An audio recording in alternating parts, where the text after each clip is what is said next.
All right, so this week we are going to take a sociological look at the topic of immigration, particularly where we're geographically situated in South Texas. This is a topic that I'm anticipating will resonate with many of you, and I want you to think about any personal connections you have to this topic, whether you have friends or family members who are currently dealing with situations given the relevance of this topic in our current social climate, or if not even immediately affecting you, perhaps you have stories from your parents or your grandparents, because at the end of the day, the United States as a nation was colonized by immigrants, right? And so we often forget about our origins as coming from other countries or elsewhere.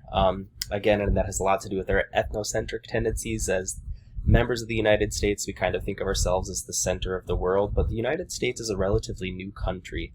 But I'm asking you to kind of think about your own experiences in relation with immigration, specifically because it's going to relate to the assignment that you're going to be completing this week.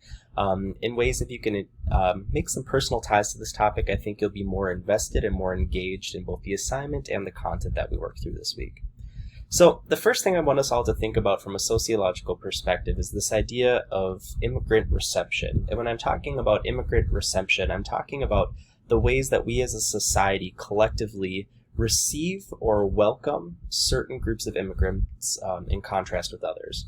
So more specifically, from a sociological perspective, why do you think we are more open in welcoming immigrants from some countries, for example, Canada, England, Germany, etc., than we are of other countries? Specifically, I'll raise to your attention Mexico, Syria, Uganda. So if you just take a minute and reflect on the differences of these countries, and specifically the differences that we attach to the people coming from these countries, as sociologists, we're really interested in wondering why we are so concerned about, currently in our current climate, building this wall along the Mexico border, but we've never talked about this need of building a wall along the Canadian border to the north of our country, right? And so if we ask ourselves, using our sociological imaginations, well, what is it specifically about the southern border that we are so concerned about in the United States? Sociology can offer us a lot of insight to that. And as we're going to talk about throughout this presentation today, this social problem of immigration is really kind of fed into from a number of other social problems that we've already discussed, right? Definitely social problem of racism is at play here. Social problems attached with poverty and classism in the United States also feed into our current fears as a society about immigration. Crime, another social problem that contributes to concerns about immigration. And as we'll talk about in just a minute here, a lot of these fears that Americans hold with regard to immigration, specifically fears that if we allow too many people from other countries into the United States, that the United States as a whole is going to suffer. A lot of those fears are really grounded in myths rather than facts. So to begin, let's start by debunking some of these common myths associated with immigration and immigrants. We'll work through this list here. The first one is that most immigrants are here illegally. That's actually inaccurate. A very small percentage of people who are immigrants in the United States are currently here illegally. The vast majority of them have gone through the very rigorous process of attaining legal citizenship, or at least their green cards, which is kind of the first step towards individuals who wish to become actual U.S. citizens. Another myth, it's easy to enter the country illegally. My ancestor did. Why can't immigrants today? As I'm sure you're all hopefully somewhat aware, especially with the mass news coverage that we've received over the past year or two, it is definitely not easy to enter the country legally. There's a lot of defenses put in place, and when people do try to enter the country illegally or undocumented, they often get stopped and are treated very humanely in detention centers, which one of the videos for this week goes into more detail showing just how poorly many immigrants are treated when they're coming to the U.S. And again, specifically immigrants that are attempting to come through our southern border at this time. Another myth is that today's immigrants don't want to learn English. That's a thing that I think specifically with older generations, people get really offensive if you go out in public in the United States and you hear people speaking anything but English. And I think in certain regions, definitely here where we're at in South Texas, it's more acceptable to hear people, for example, speaking Spanish here as well, because this is more kind of a bilingual cultural sub-pocket or cultural region in the U.S.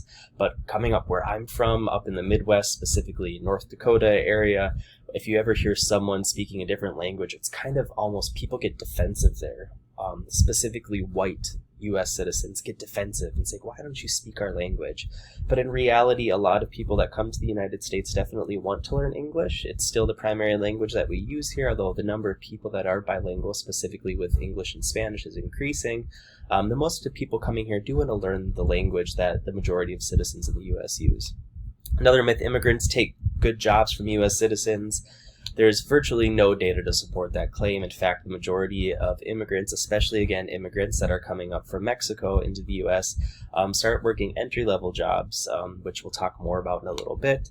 Another myth, the worst people from other countries are coming to the United States and bringing crime and violence. Again, no data to support this whatsoever. The vast majority of immigrants that want to come to the United States often are doing so because they want to flee countries that have uprisings or surges in crime, especially in Central and South America. Also, a lot of the people that want to come to the U.S. are coming here because they have other family members here, and they want to be reunited with those individuals. Another myth, undocumented immigrants don't pay taxes and burden the national economy. That's actually false. If they are working in the United States, as long as they are getting paid, as long as they're not getting paid under the table, they are definitely paying taxes on what they're working in their jobs. They're also paying sales taxes whenever they purchase any item at the grocery store, going shopping, etc. So they are definitely stimulating the economy at that level, despite not receiving the benefits that taxpayers should receive in the U.S., and more on that to come in just a few minutes here. Another myth, the United States is being overrun by immigrants like never before. That's not true at all. In fact, the rates of people immigrating to the United States have been relatively stable over the past decade or so. Another myth, we can stop undocumented immigrants coming to the United States by building a wall along the border with Mexico. Here again, there's been literally no data to prove that building the wall would be effective at all at stopping people from immigrating into the United States. If anything, it would just cost us billions of dollars of taxpayers' money, and would also likely make the process more dangerous and more difficult for individuals who are attempting to immigrate into the United States. Another myth, banning immigrants and refugees from majority Muslim countries who protect the United States from terrorists. This, again, no data to support this whatsoever. This fear of banning immigrants and refugees from Muslim countries is largely the result of Islamophobia, specifically stemming from the 9/11 attacks in 2001. But again, no data to support these claims whatsoever. That would be like saying if one person did something one time, we need to keep all of those people that share that same characteristic out of our country, right? It's a very, very narrow-minded point of view on something. And lastly, refugees are not screened before entering the United States. That, again, is completely false. Refugees have to go through some of the most rigorous screenings and background checks in comparison to any individuals throughout the United States in order to get access into the country. So I start off by debunking a lot of these myths because a lot of the fear that people have about immigrants and a lot of the negative stereotypes and stigmas attached towards immigrants stem from these myths. So, as always, knowledge is power. It's very important that we actually have our facts straight and that we're getting our information from reliable, preferably peer-reviewed scholarly sources, especially on sensitive topics such as this. So let's take a little bit of a closer look at immigration and the intersection with race and racism. Prejudice and discrimination towards immigrants is inextricably linked to race. I actually assigned a brief reading this week. It's titled Tear Gas, This is America. And in this reading, the author does a good job of unpacking how a large reason that we have so many fears about immigrants entering into the United States is that we have these kind of subconscious racial and racist biases that impact our willingness to allow anyone, specifically people who are non-white or people to be perceived of lower socioeconomic status, into the U.S. As the author of this piece wrote, while many social scientists would agree that this issue, being immigration, is a humanitarian crisis, it is also but the latest example of the U.S. history of exclusion of non-white groups. It is a reminder of who is presumed worthy of quote-unquote Americanness. American identity is assumed to be white, Anglo-Saxon, and Christian, and anyone that doesn't fit this profile is othered and scrutinized. And again, we definitely see this when we consider the way that we treat non-white immigrants to the U.S. in comparison to white immigrants, right? There's virtually no discussion or any concern about Canadians coming into the U.S., becoming citizens, people from England, France, Germany, Sweden, Norway, virtually any Nordic countries where people are presumably white and of there's this, along with whiteness comes this presumption of higher socioeconomic status, right? Which leads us into this other important connection with immigration, that of immigration and social class. There's this kind of concern that immigrants coming to the United States are these lower class individuals, and that along with being lower class or being a person of color comes heightened chances that we're going to have more crimes or more criminals entering into our country, people that are going to have to engage in criminal activity in order to survive. And again, there's not any data to support that. But this fear is very real, and it's something that legislatures have taken seriously. In fact, earlier this year, the Supreme Court voted to pass Trump's new public charge rule.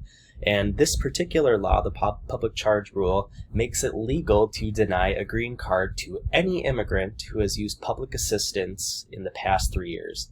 So essentially, any immigrant currently in the United States that has ever used Medicare, food stamps, temporary assistance for needy families, any form of public government assistance in the past 3 years, they would be denied access to a green card.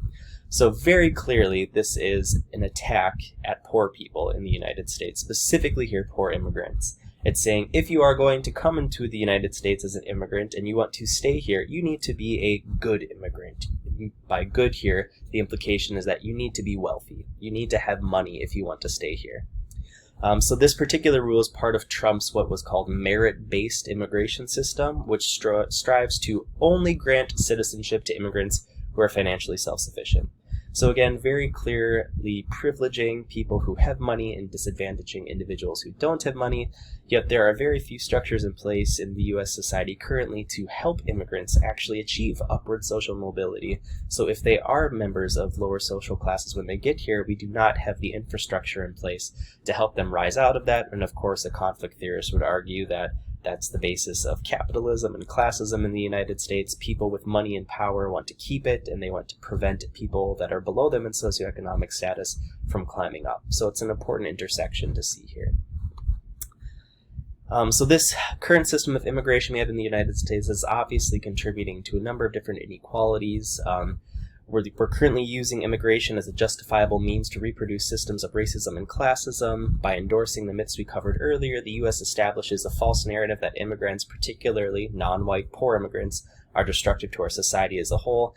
And again, we use that as justification to treat immigrants as if they are not humans. And of course, we're seeing a lot of this, especially in the past year or so, with these ICE detention centers that are popping up everywhere in the United States, but especially here in Texas along the southern border of Mexico, where humans are being trapped in cages, they're being denied sufficient food and water, definitely being denied medical services, small children are being torn apart from their parents and are being literally left in cages with hundreds of other children expected to take care of themselves. It's disgustingly inhumane.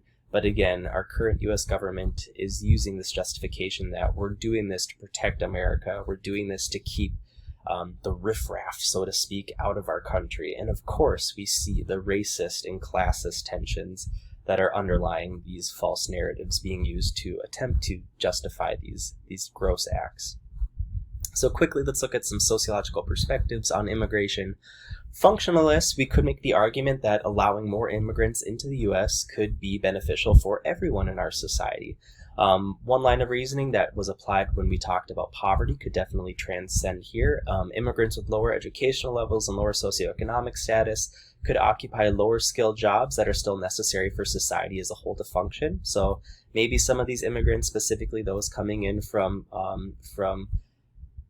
countries that we're most concerned about, don't have high levels of education, but they could still occupy working class positions that our society needs in order for it to function smoothly.